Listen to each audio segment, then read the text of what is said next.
حضرت انس رضی اللہ عنہ فرماتے ہیں کہ حضرت ابو طلحہ انصاری رضی اللہ عنہ مدینہ منورہ میں سب سے زیادہ اور سب سے بڑے باغ والے تھے۔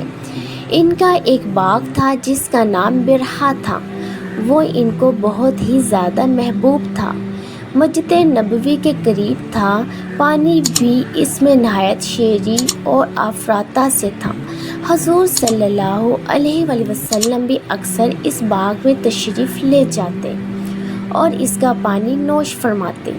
جب قرآن شریف کی آیت ترجمہ تم نیکی کے کامل درجے کو نہیں پہنچ سکتے جب تک ایسی چیزوں سے خرچ نہ کرو گے جو تم کو پسند ہے نازل ہوئی، تو حضرت ابو طلحہ رضی اللہ عنہ حضور صلی اللہ علیہ وآلہ وسلم کی خدمت میں حاضر ہوئے اور عرض کیا کہ مجھے اپنا باغ برحا سب سے زیادہ محبوب ہے، اور اللہ تعالیٰ کا ارشاد ہے کہ محبوب مال اللہ کے راستے میں خرچ کرو، اس لیے وہ اللہ کے راستے میں دیتا ہوں۔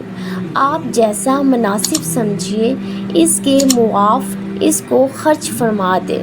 حضور صلی اللہ علیہ وآلہ وسلم نے بہت زیادہ خوشی کا اظہار فرمایا اور فرمایا کہ بہت ہی عمدہ مال ہے، میں یہ مناسب سمجھتا ہوں کہ اس کو اپنے اہل قربت میں تقسیم کر دو۔